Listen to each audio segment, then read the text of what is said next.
there is something that I left out, and then after we prayed,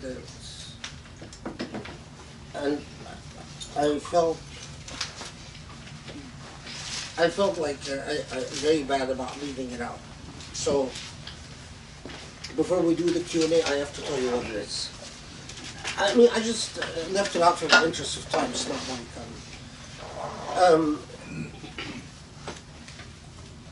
there are various surah, these foundational surah that orient the entire Islamic message. They sort of they declare in a normative fashion what Islam and the prophecy of Muhammad ﷺ is about.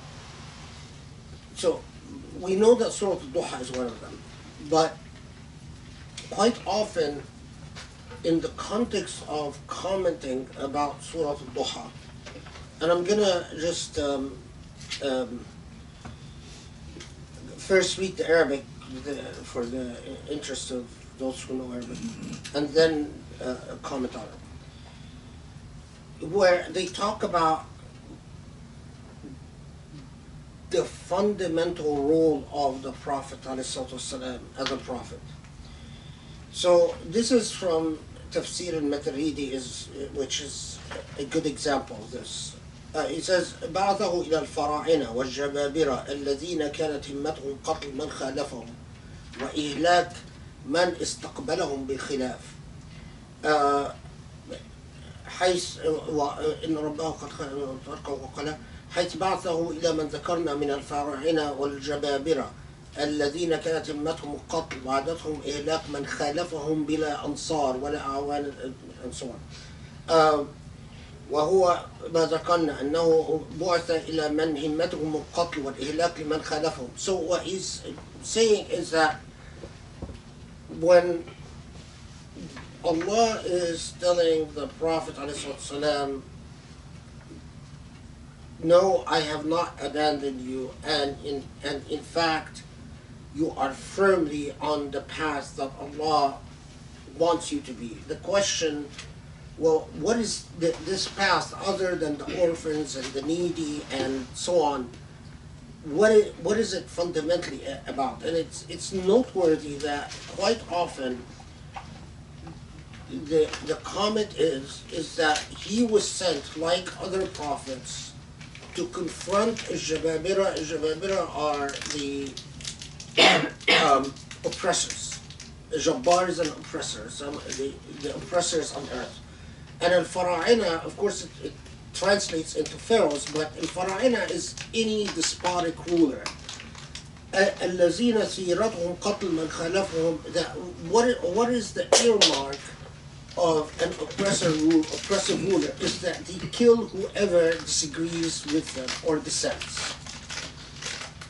And it is noteworthy that, we find this theme repeated throughout various Quranic commentaries, that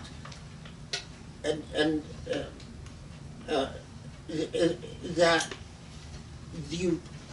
one of the fundamental roles of the Prophet as a prophet, and the prophets in general, is to confront those despots who oppress and extinguish those who disagree with them.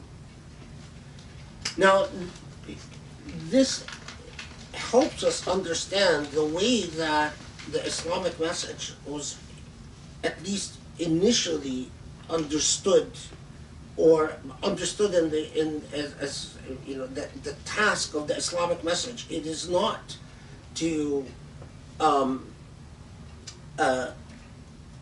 acclimate or accommodate or adapt to the institutions of power, but to confront the institutions of power. And one of the very important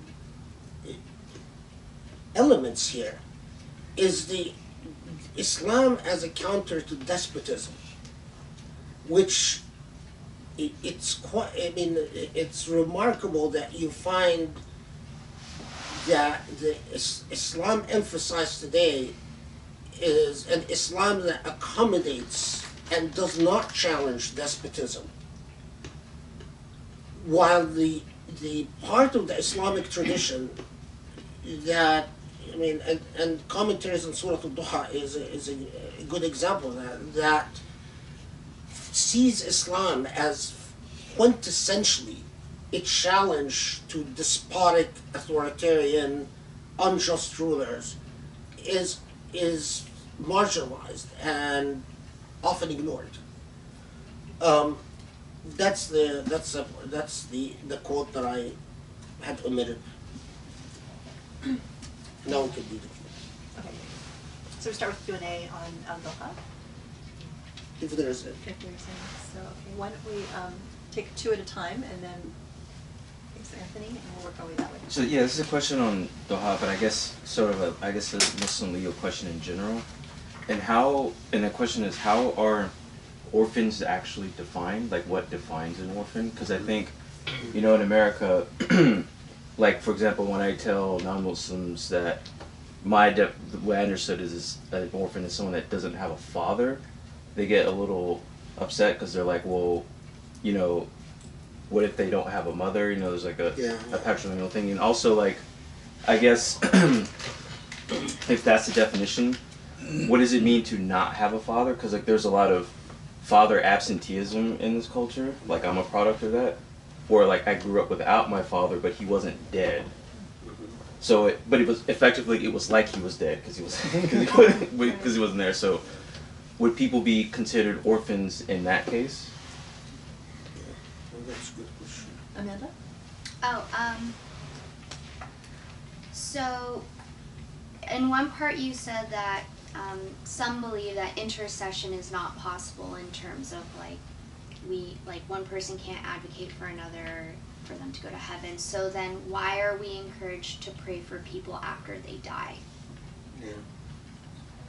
Like how Yeah. isn't that intercession as well? That's my question. Sure, yeah.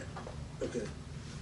Yeah, the orphan question, in the way Islamic law developed for the legal status of an orphan, the fuqaha said it's someone whose father is dead. But that's a legal status, and they borrowed that from existing Byzantine law, because that's the way Byzantine law, with the law in the area of Sham,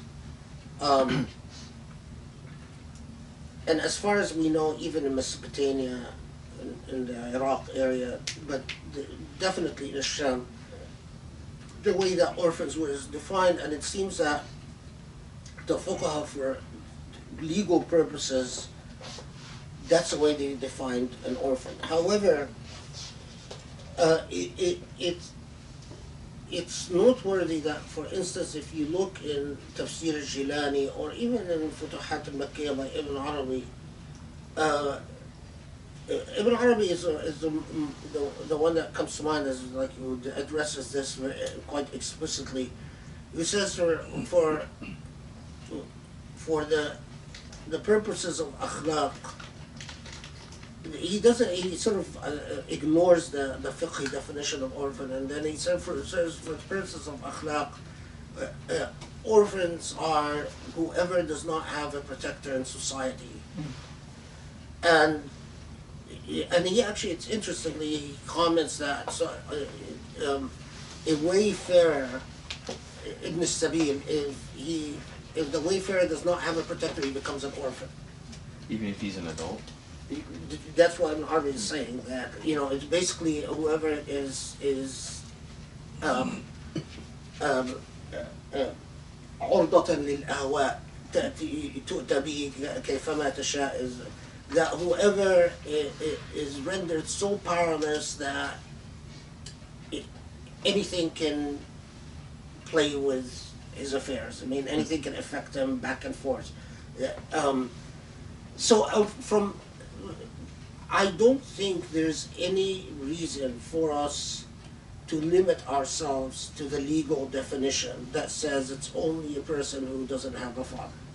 I understand the technicalities of law, why they limited it to that, but for moral purposes and ethical purposes, it would be clear to me that, you know, if you either don't have a mother or a father, or if a case of an absentee parent, as a lot of people whose parents just, for ethical purposes, if we are saying that your moral obligation is to take care of people, then the moral obligation extends to whoever is truly powerless, similar to the status of a person who did not have the backbone, the protective backbone of that the father played in traditional Islamic societies, or the tribe of the father. Because, I mean, part of it is that the tribe of the mother normally did not play a protective role. It was the father's tribe, and marrying your daughter off was often meant that you understood now that your daughter belonged to the clan of the husband for the purposes of protection and so on. But this legal framework doesn't exist anymore, and morality doesn't have to limit itself to the boundaries of law. Morality is much broader than law, and our ethical obligations. And by the way, that's one of the things that leads to a deprecation of ethics, is that when ethics becomes subservient to law. In theory, it's law that should be subservient to ethics, and ethics should stand as a vigilant critique of the law. But what often happens, especially in Muslim civilization, is exactly the opposite. It's the law that became a limiting and constraining force to ethics, and people cannot think ethically beyond the boundaries of the law, and that's disastrous. That just leads to disaster. What the debate about intercession, what they meant by intercession is actually sort of something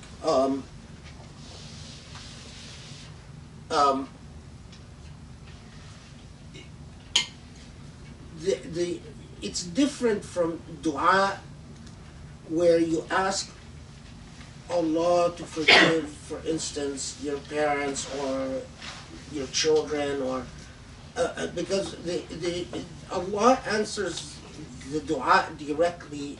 What they meant by intercession is the belief that in the hereafter, Allah will, someone will actively in the hereafter ask Allah to forgive someone else, not not because of their own, the investment of their own energies, like there in dua, but for the sake of the status of the interceder. Got it. So that's and it focused so much of it focused on the Islamic traditions that said in the hereafter the Prophet ﷺ will intercede so that no Muslim will remain in hell, that all Muslims will end up in heaven in one way or the other.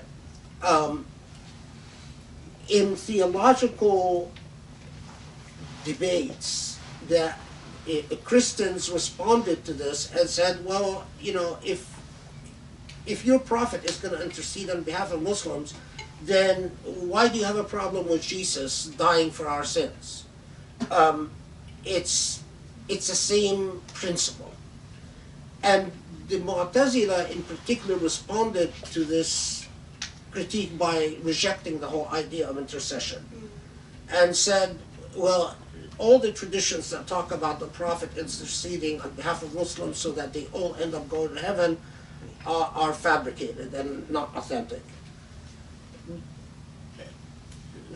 The Sufi orientations were the ones who defended the idea of the Prophet ﷺ as an interceder, the strongest, with various theological orientations taking middle of the road.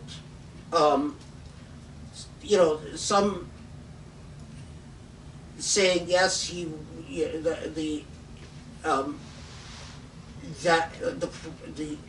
Prophet will intercede, but whether Allah accepts the intercession, the intercession of the Prophet is like another dua, basically, and it's up to Allah whether to accept it or not accept it, and Allah will accept it in the case of those who are who deserve it, and will reject it in the case of who do not deserve it. And some of especially in some of the theological works, like in this book, رسالة إبليس إلى إخوانه المناحيس, which is he posits the example of someone who committed all the evils in the world. So he says, someone who killed what we would call today a serial killer, someone who killed so many people and it would enjoy shedding the blood of.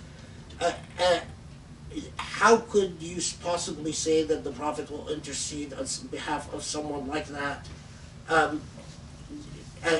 Which is sort of the example often given in theological debates to debate back and forth whether intercession is possible or not. But that's where and it's similar to that in it's interesting. It just struck me when you asked the question that I remember the arguments of those who said, well, the Prophet's intercession is just like a dua, and then it's up to God whether to accept it or not, or not. And then what you said earlier was that you want to earn Prophet Muhammad's dua. Yeah. So it's not that you just say you're a Muslim, but you practice that you're Yeah, a Muslim. What I've settled on until someone convinces me otherwise is that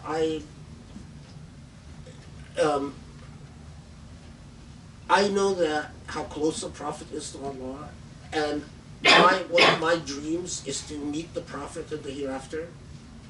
The company of beautiful human beings is something that I long for, and first among them is the Prophet ﷺ. So I make affirmative dua for that. It's something that I want to earn, or be gifted by it. Even if I don't entirely deserve to meet the Prophet, I want God to just bless me with it anyway. Which is, I don't reject intercession the way the Mu'tazila did, which is outright, but I don't accept it as a fait accompli, just a done deal, the way that other schools do. Thank you. And then Andy, you also have a question? Yeah, you mentioned in the tafsir about the story that someone come to the Prophet to beg something. Yeah. And it's repeated 3 times. Yeah. And if we see other stories, like for example, someone who commit adultery, women come to Prophet say 3 times. My question is it factually happen, or is it the way medieval style telling stories? Yeah. And if that's the second one that's true, what is the purpose? Is it to emphasize the value, or what? Second question is related to the dog, which is not directly related to Duha. Dog, as we know, is also sometimes also accompanied by a picture. So if pictures inside your house, angel will not come. My question is, how come a picture during the proper time? I don't see if we imagine that during the proper time, do we have a picture like as something that decoration or something? Is it common or not? If not, that's probably, we can just say that it's most probably fabricated later at later stage. The third question, sorry, it's a lot. Related to the theology that you very commonly emphasize, that Islam is used to be let's say a value or ideology that we can use to resist injustice, things like that, and even to the government. But we know that during the medieval time, Sunni developed kind of theology where we should comply. Mawardi, for example, you know much better about this. Is it at that time, at that moment, that the trajectory is completely diverse, or when?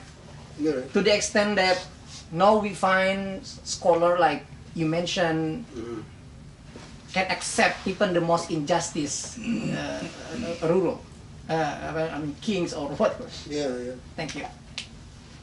Oh, wow.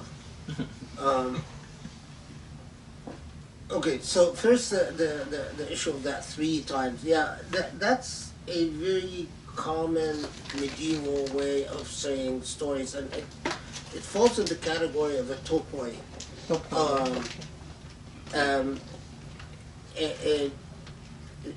In repeating that things happen in 3s, and very much like when they used to cite the age 40 to refer to a fully mature human being. It didn't necessarily mean 40 years, because quite often you were not sure when a person was born, and quite often in the medieval context you did not count years the way we do. I mean, in the modern age, if someone is 2 years younger or 2 years older, people give a great deal of significance to that. That's not the way time worked in the pre-modern context. So yes, saying that something happened 3 times, that was their way of saying they're emphasizing the point that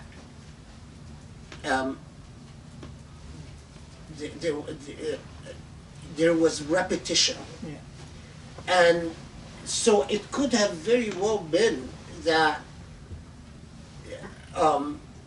it's interesting because you do find some notices. So for in Ibn Abdul Barr's Kitab al-Mughni, is multi-volume, where he notes not about this report, but he notes about something else, and I don't quite remember what it was. That, well, it could have been that different people came and that same thing happened, where you know they took something and sold it later. It could have been different individuals, not the same individual, and it could have been that it happened on different days. It could have even happened with different merchandise, so it's not necessarily just dates. But the way that the medieval mind narrated the punchline in a story was like that. And so when you find a lot of, especially modern day Salafis, telling these stories as if they narrate historical events rather than the moral of the story, that's why they end up often with a very ahistorical understanding of the past. The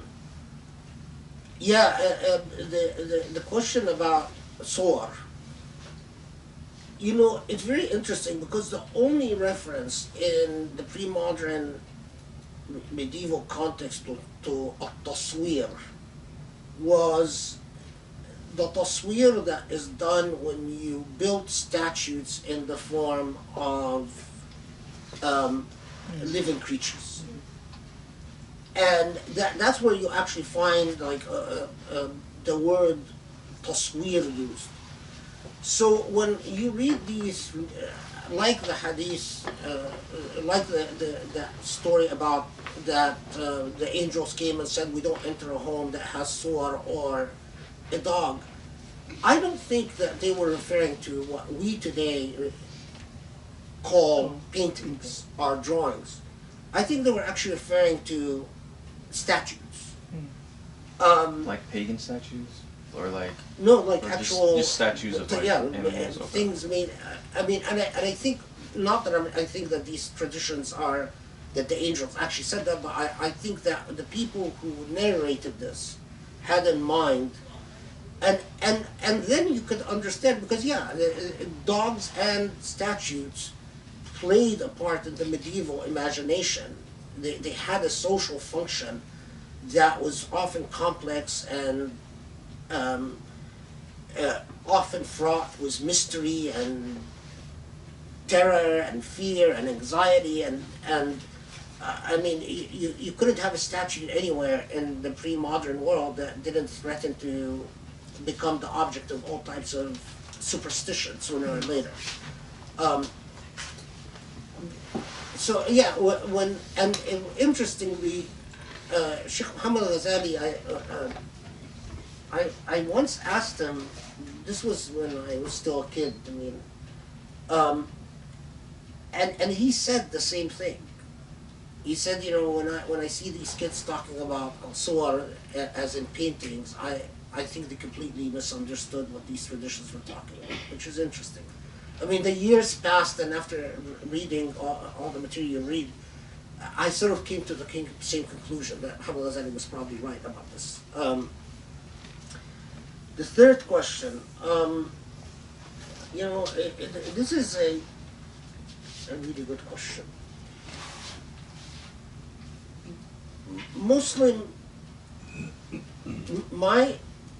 I would argue the following. Muslim jurists,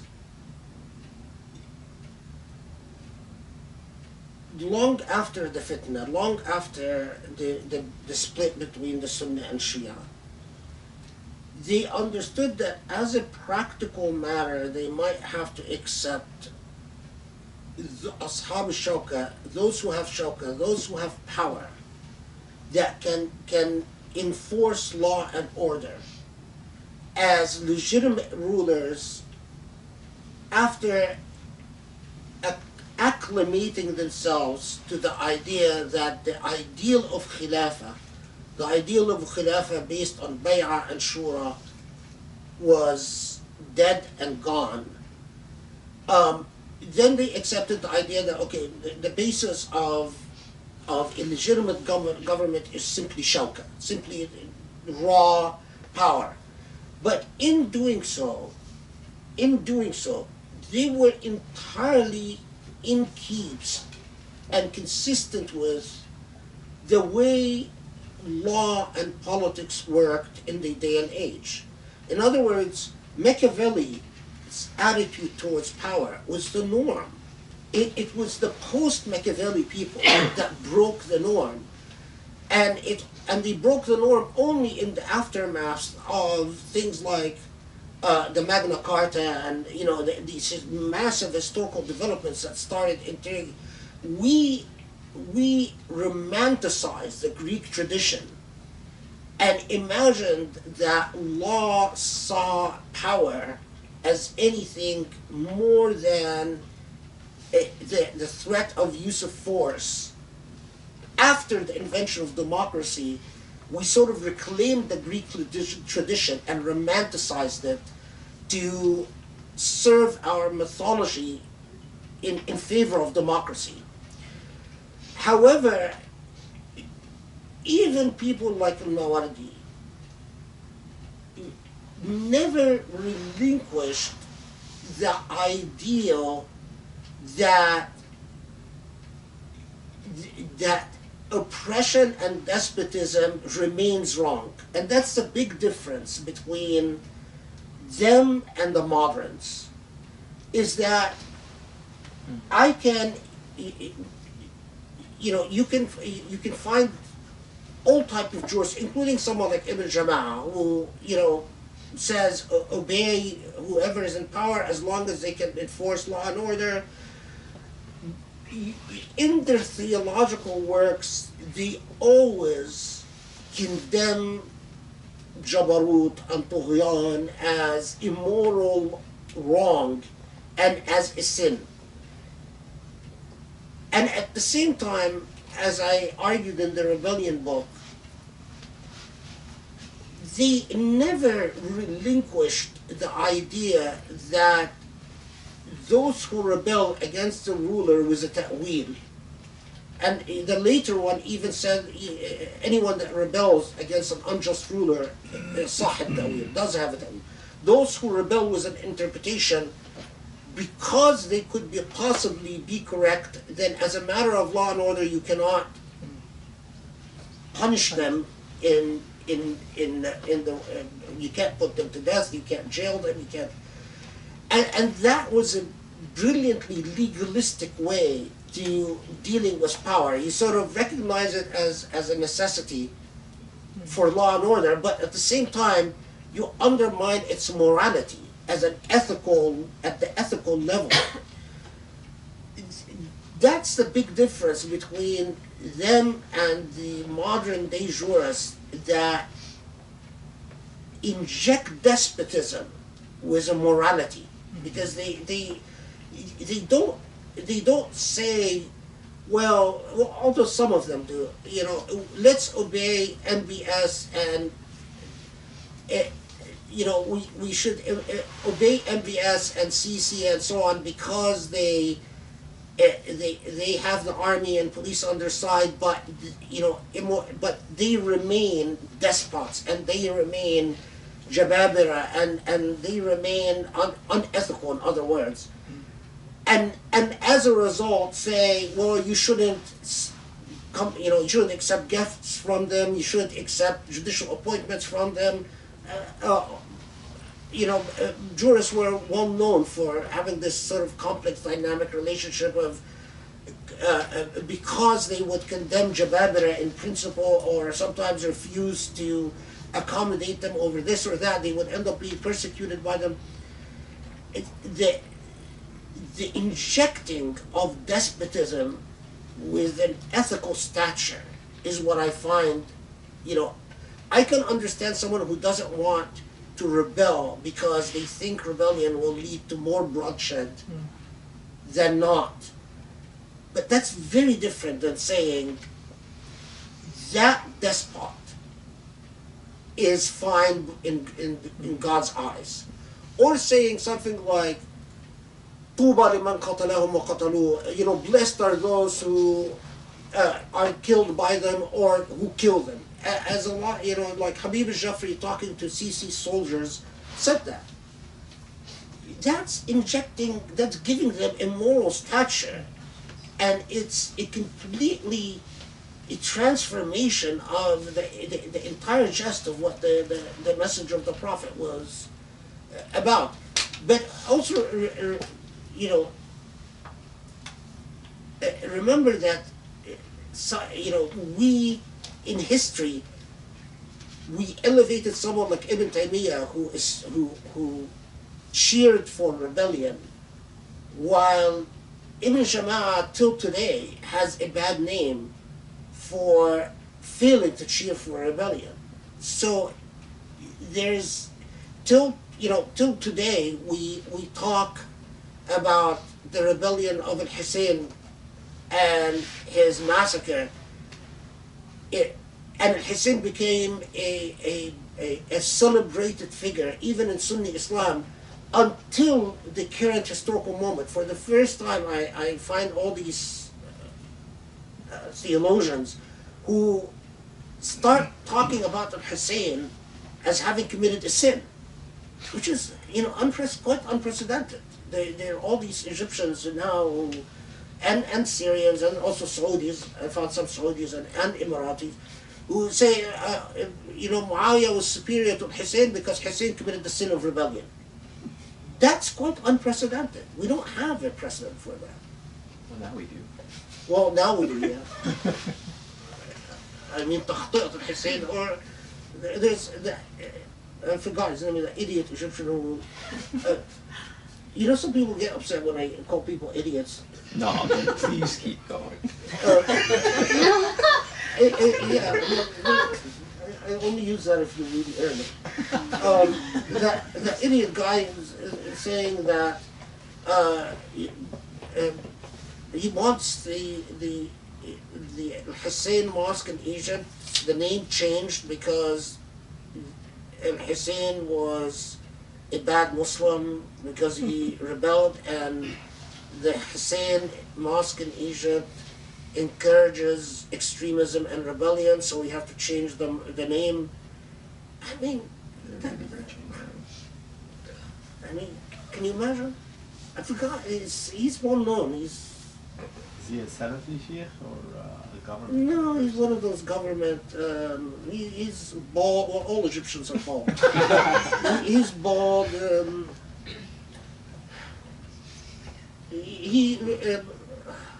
No, I'm not going to remember his name.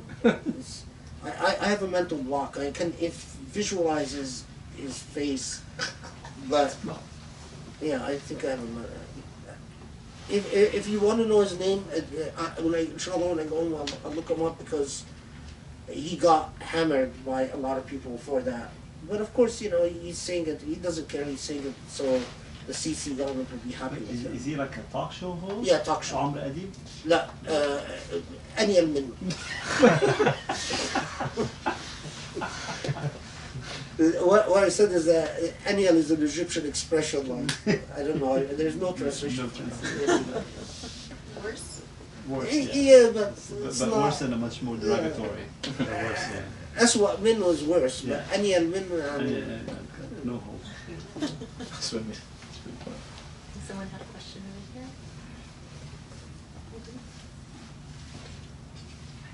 Go ahead. Okay, Dr. Khaled, I have questions revolving around linguistic grammar, balagha in Surah Al-Duha. So there's three main points. One, the value of stopping the first ayah at وَالضُّحَى, and it's not وَالضُّحَى وَاللَّيْلِ إِذَا سَجَدَ. So is there a value for having an ayah for that one word and then continue?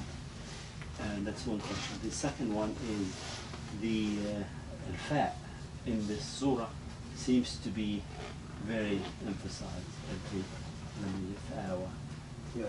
So that's the fa. I think it maybe means some kind of expedited process versus other letters could have been used. So if you can elaborate a little bit more on that. And then the third one was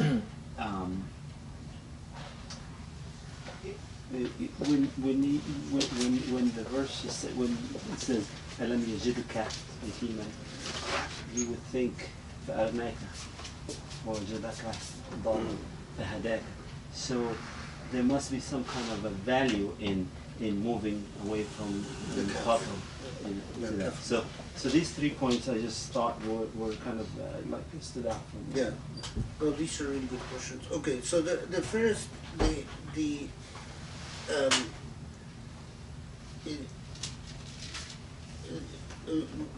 the first thing to say about the breakdown of the ayat is that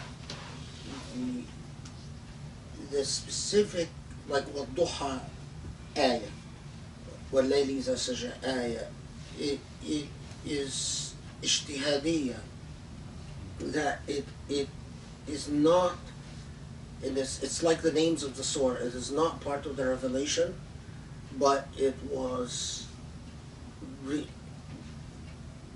from the collective memory of Muslims. They estimated so that is why in the Yemeni manuscripts, for instance, some Orientalist scholars made a very big deal that some surah would have 124 ayahs, while in the printed Quran it's 114 ayahs. But the text is the same. It's the counting of the ayahs that are different. So but often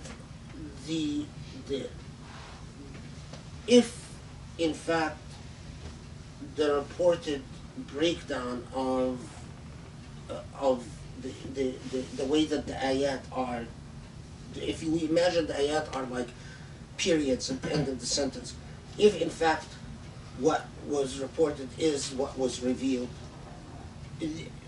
The opinion of most of the scholars is that each ayah has a music to it, has an iqa to it, and that the breakdown of the ayat is like to pause and reflect at each. Rarely though, the breakdown of the ayat yields itself to the way we deal with it. In some modern mufassirun, they'll take the breakdown as, okay, here's where because there's the end of an ayah, that here's where the meaning is complete. No, you have to read what comes before and you have to read what comes after, because the breakdown of the ayat has to do with the way it was transmitted, with considerable amount of disagreement, and the way the music of recitation rather than the actual meaning. So and subhanallah, I mean the ones that can speak at length about this are reciters of the Quran. I mean, in the age of YouTube, when you hear lectures about the different scales of music and the way the breakdown of the ayat yields itself to the music of the full surah, it's quite fascinating. It's an education. Okay, the second point, the fa. You're actually the fa التقريرية here, the fa indicates that the inevitability and the speed of the blessings that Allah has brought. So, and that is, I'm trying to do, maybe I can find the actual,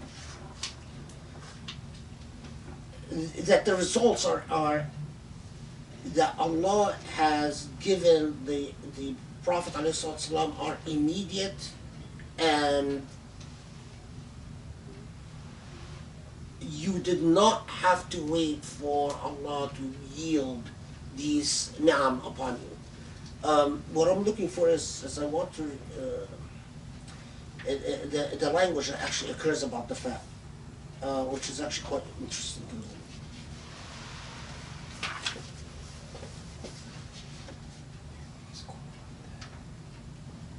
I said Arabic is cool like that. Because the fa is like immediate. Yeah, it's as opposed to Tuba, which is like a yeah.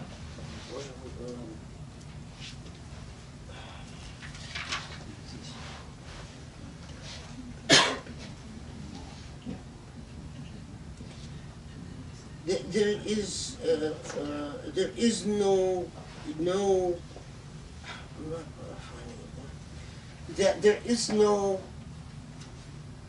There is no doubt about the fulfillment of the promise, and there is no wait for the fulfillment of the promise. So it's, if you say سوف أفعل, you are saying I will do it in the future. But if you say فأفعل, it's done. It's absolute. It's immediate. So, and in the Quran, in Quranic usage, every time we see that fa, we know that it's either happened in the past or it will absolutely happen. There's no the issue, the question about the kaf is really interesting, and I've left it out because I didn't want to. All the Ahl al-Lugha point out that if he said fa'awak or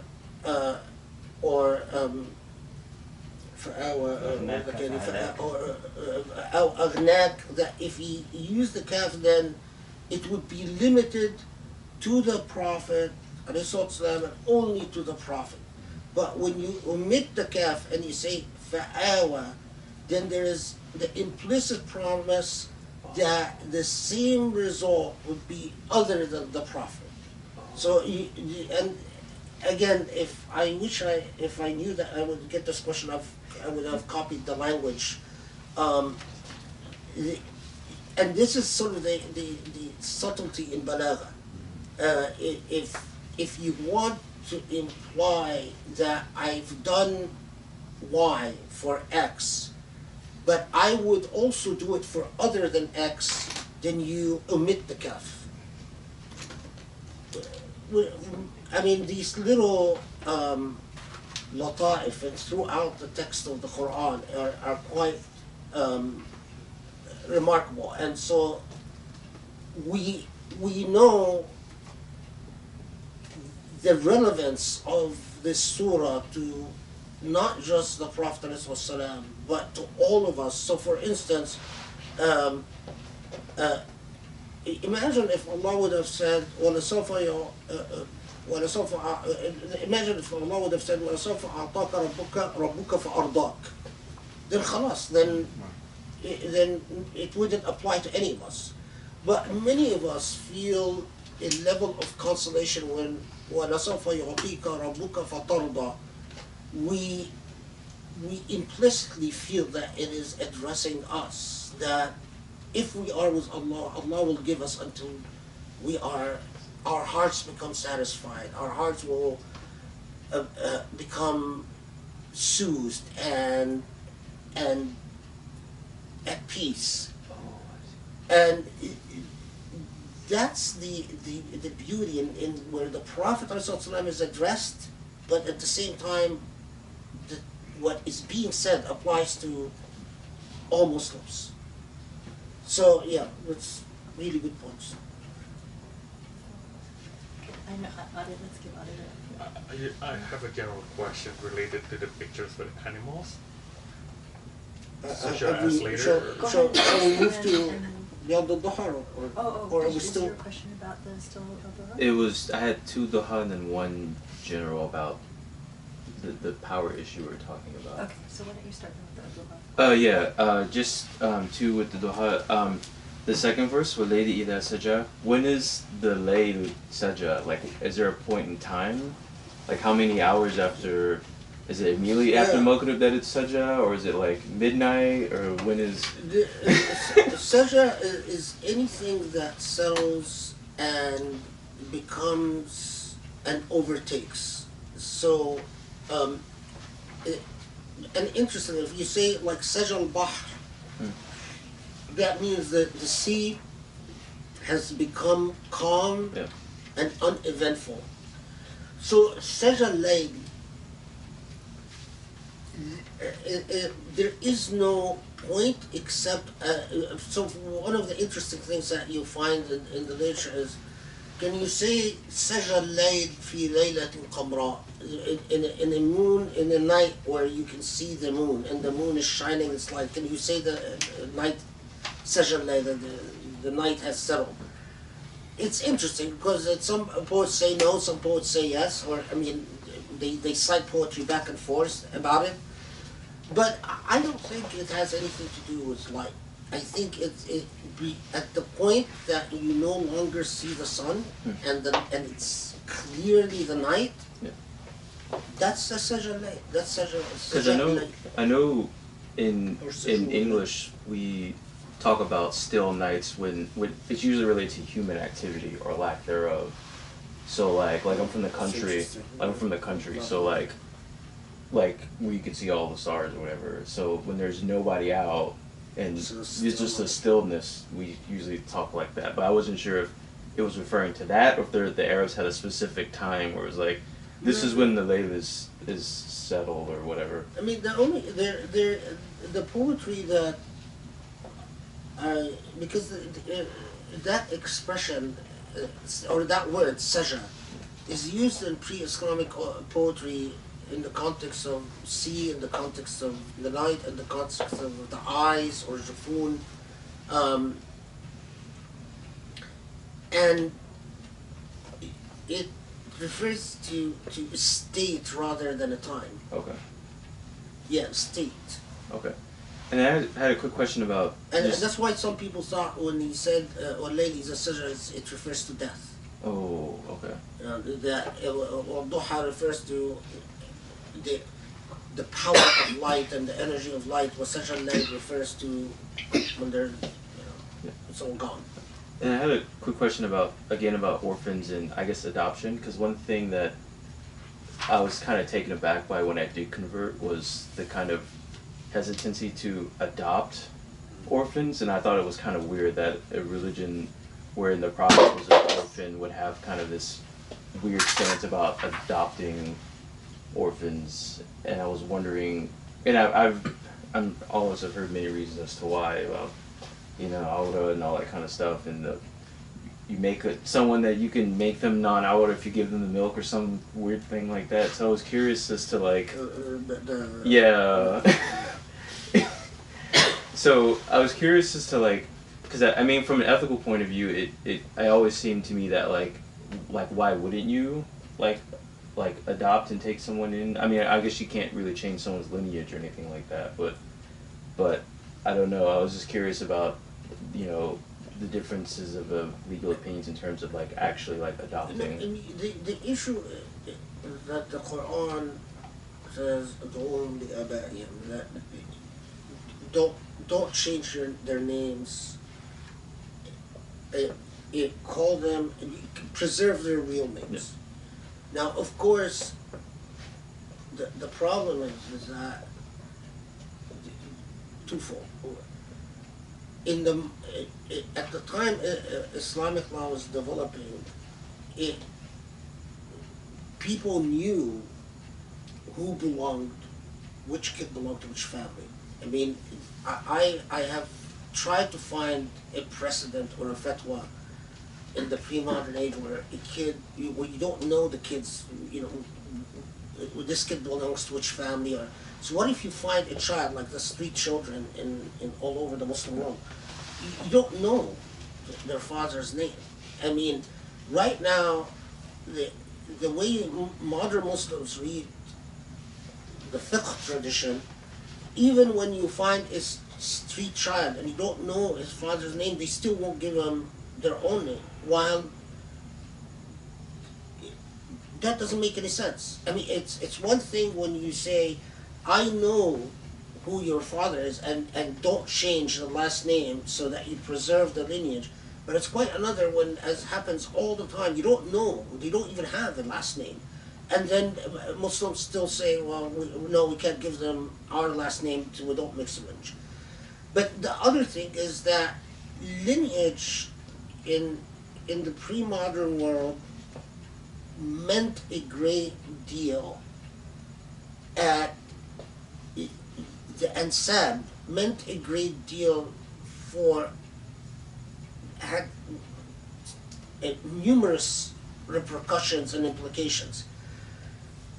In our day and age, when we find that Muslims no longer take care of orphans, using the law of adoption as an excuse, then for me it is time that we revisit the entire law of adoption, because that was not, I mean, in the past you read about all these awqaf that were created to take care of orphans. Then governments came and nationalized all these awqaf, put them all in the Wazarat al-Awqaf, and the awqaf that take care of orphans, whether in Egypt, in Morocco, in Jordan, Syria, is even, but even in places that you would think it would be better, like Kuwait, all the orphan awqaf are the worst places for corruption. And the most corrupt parts of Wazarat al-Awqaf are the awqaf of al-Aitam. And as a result, because I did visit, I had, for a while I went on and you are just shocked by the results of the corruption. The state that the orphans in these, and these are the kids who are not in the streets. I mean, so it is obscene, and the law has to change to meet the demands of ethics. The ethics cannot define law. And right now, the demands of ethics is that orphans must feel, today in Muslim world, if you're an orphan, you go around as if in such a thorough state of social shame. You hide the fact that you grew up in an orphanage. You hide the fact that you don't know who your father is. It is the worst social position to be in. How can that be Islamic? I mean, all these shuyukh that you say, oh no, but that means that we should urge rich people to give more money. This issue is not just money. The issue of even social status, and when it stands as an obstacle to Muslims even being willing to adopt. I mean, but there's a lot of hypocrisy in it, because like I know that there are a lot of Muslim kids that need, in the foster care system, they need Muslim families to volunteer to foster children, and they're not enough. Muslims don't foster kids. So, it's not just at the level of adoption, but to answer your question, I'm never satisfied when I find the law undermining morality. And morality demands that orphans be taken care of and honored. And so the law has to change. It's simple as that in my mind. Did you have what was your other question?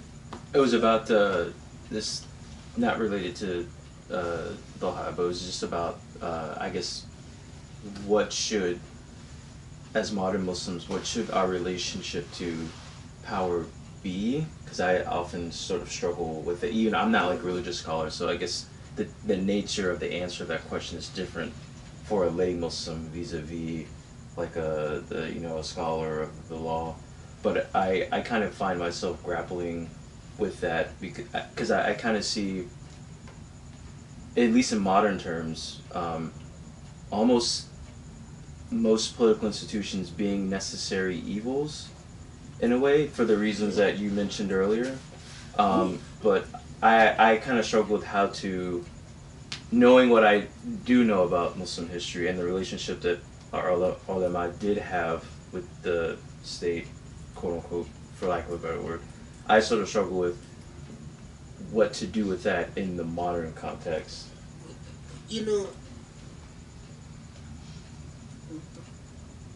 What is most important, in my view, is that what is wrong remains wrong and what's right remains right. And what I mean by that is that I am willing to expect scholars, and I'll talk just about scholars because the scholar's relationship to power, as long as it doesn't make that scholar confront injustice with silence. So if you, let's say for example, if you want to be an advisor to Trump, and you want me to respect that point of view that maybe I should influence things through giving advice, I'm willing to respect your position as long as I don't see that you confront injustice with silence. So now, if you can strike that very difficult equation where you have a relationship with power, but you at the same time speak truth to power, then all the power to you. But what often happens is the minute you speak truth to power is that power retaliates against you by distancing you. So for example, when Bush appointed me on the Commission for Religious Freedom, I was a presidential appointee.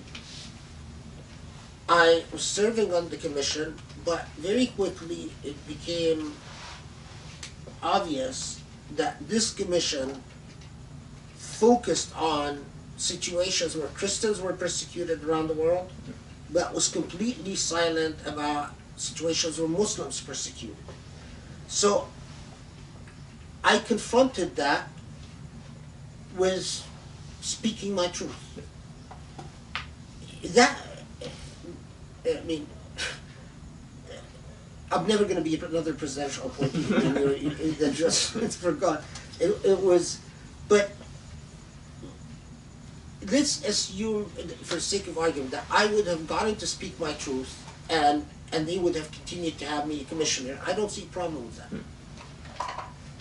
My big problem is that when you start confronting, you're so. I Is mean, an issue of like compromising? Like, it's like you. I mean, the other thing is that if you take money from power, because that's another big thing. Yeah. Like in the Emirat right now is raining money on academics, and it's very difficult to continue speaking truth if you take money. Now, can you say no to money and still maintain that relationship to power? Is very difficult.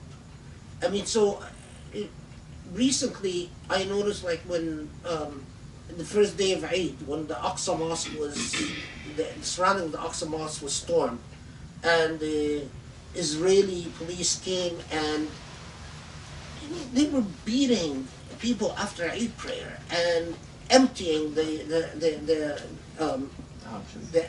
area around the Aqsa Mosque so that these Jewish settlers can come and storm the area. And so many Muslim scholars reacted with absolute silence. And every single scholar that maintained the silence has a chummy relationship with one of the governments that now wants to convince Muslims that Jerusalem is not holy after all. That when Allah said Masjid al-Aqsa, Allah was referring either to Sina or to some mosque in Arabia, which is just insane. It's nuts. Or the Egyptian idiot who said Salah ad-Din was the worst character in history. أسوأ شخصية في التاريخ. What's his name?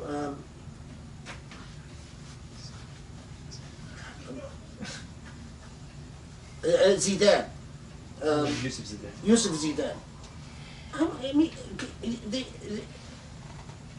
that relationship, that was, for me, an extremely painful moment, because all the people that I would have expected to say something the first day of Eid, and we know the plans against the Aqsa Mosque, and we know it, and to see all these people maintain their silence, and every single one of them has an intimate relation with power.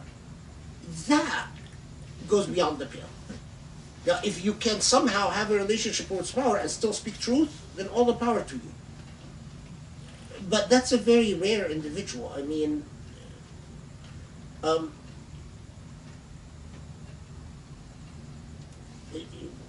power is very corrupting. I mean, that is particularly because powerful people don't like to be contradicted. And, you know, recently, this is another, I'm going to get myself in trouble. Just a few days ago, this last week, the Yemeni Air Force goes up, slaughters 300, I'm sorry, the Emirati Air Force goes up, slaughters 300 Yemenis.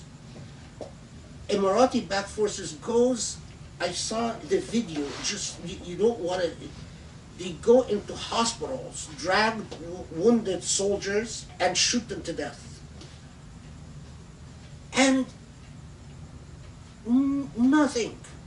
You mean complete silence on part of the Muslim scholars in Egypt, scholars in Saudi, scholars. The Yemenis are screaming, you know, foul, and no support from anyone. That's the point where you start saying, no, you know, I'm not going to buy your narrative about power that we're working with power, because I see the results, and the results are extremely offensive. A lot of the 300 that died, by the way, were civilians and children. And, I mean,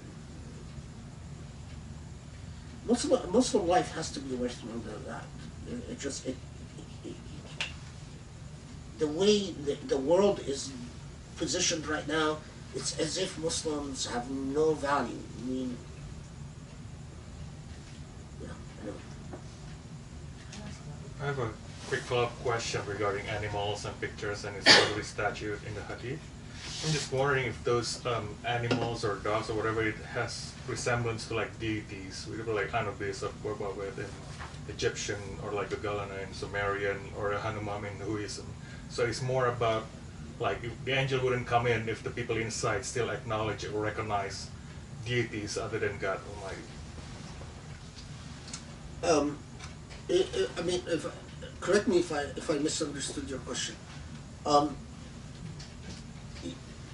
I don't think angels go. I mean, of course, Allahu Alam, because I've never met an angel. So, you know, what we know about angels is what prophets told us, right? And I don't think angels go where other than Allah is being worshipped. So if there is a suwar, meaning statues, and people actually worship them, then it's not a stretch to imagine that angels are not going to go near that place. In the same place, I mean, the part that you know, I know that wherever evil is committed, it draws demons like you know, a corpse draws flies. Wherever there is associating partners with Allah, meaning the active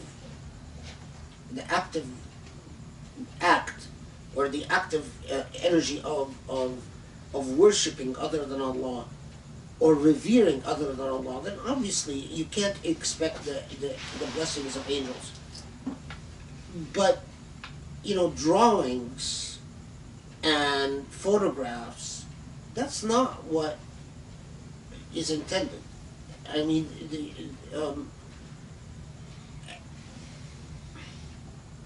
I don't know if that answers what, or if I misunderstood what you're saying. Yeah. Does it answer?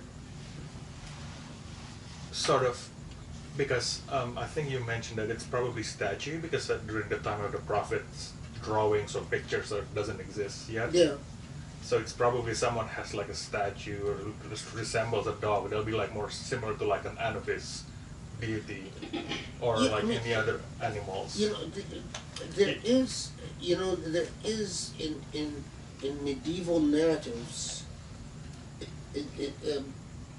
dogs were always taken in the same way that statues was always considered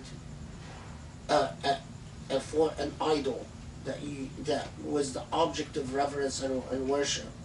Dogs were always considered a bad omen, bad demonic omen, and especially if they were black. I mean, we don't know in the desert too many white dogs, and Sorry. so that generated all these traditions of that reflected people's cultural understandings about statutes, which was often a source of demonic. I mean, to even get the statutes often were coupled with sacrifices. So it's not just that you had a statute that you revered, but often you spilled blood in order to present offerings to the higher powers. That's very demonic. In our modern language, that's black magic.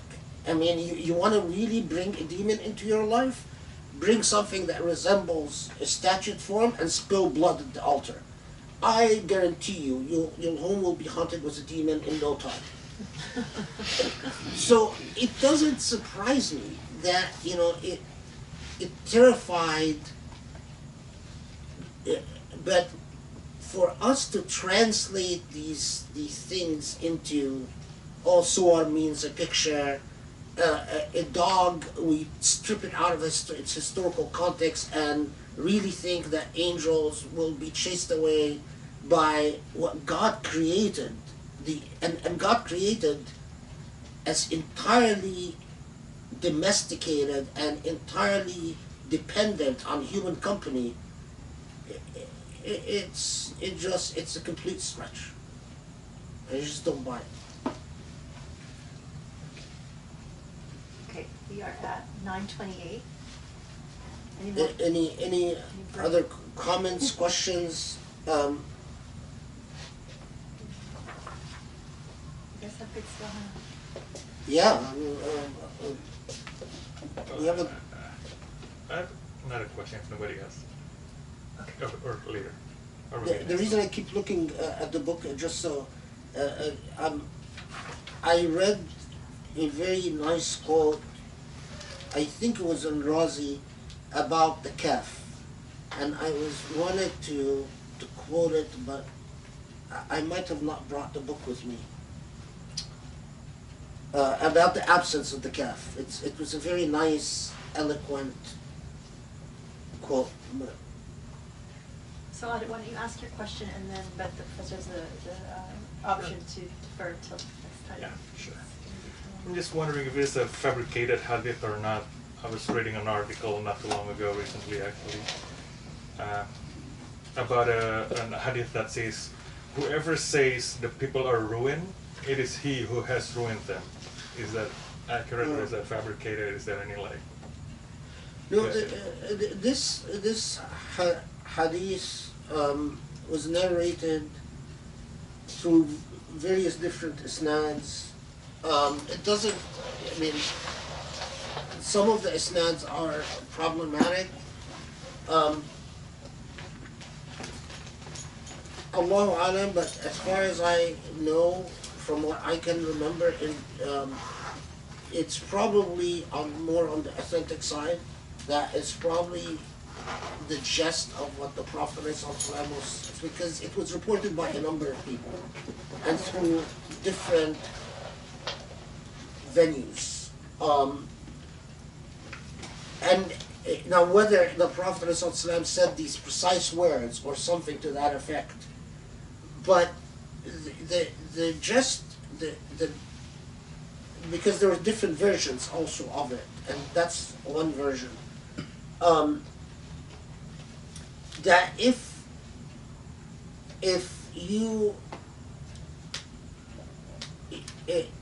your demeanor is one of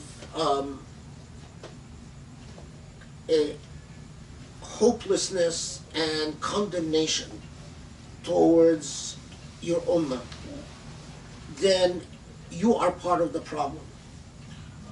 That's what it means. That your attitude, if completely negative about your own people, then you should know that you are part of the problem. It's not part of the solution. Yeah, no, I mean, because that then, you know, it's like so many. Zazan left, but I remember when I visited Indonesia. It was sort of embarrassing. I was invited to meet with university students, and then I don't know if it was just the people that met with me or it's broad phenomena. I don't know. Anyway, there were about 20 of them, and I was just struck by how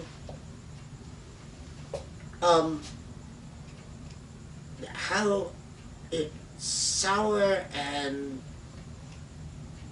how demeaning they were towards their own selves as Muslims. You know, everything that came out of their mouths was just like, basically, we are losers and nothing can change that, and that's the way we are, and that's the way we always will be. You know, they were just, everything was so negative about Muslims. And so anything I said, they met it with just an enormous amount of skepticism and hopelessness and, you know, no use and so on.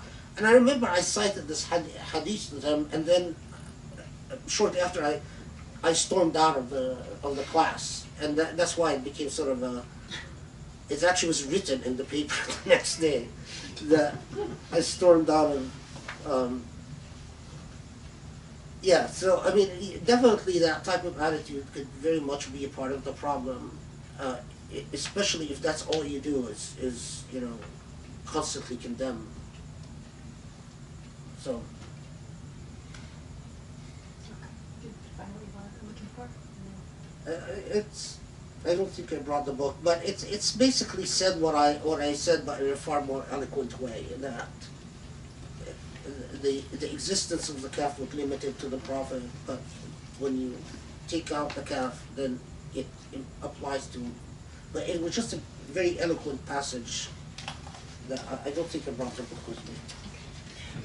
So alhamdulillah, just very quickly, the next Halaqa is Saturday, September 14th. And this is not 100% confirmed yet, but we're hoping that it's going to be a conversation between the professor and Rami Youssef. So we're trying to finalize the schedule. We don't know exactly what time, but so it'll be an interesting conversation, hopefully, about issues confronting the youth as well as. I want to know how I can make it in Hollywood. You're gonna ask Rami, okay, how do I get discovered and become a star? A comedian jurist. Yeah. So, and please, if I'd like to get your emails. If I don't have your emails, please make sure that I get them so I can add you to our email list and stay in contact and update you on what's happening. Just for the record, since I'm joking. I don't want to be a star. I don't want to be discovered. I get the weirdest emails all the time. I think some people just don't get my sense of humor. Alhamdulillah. Thank you very much, Professor. Thank you, guys. Appreciate it.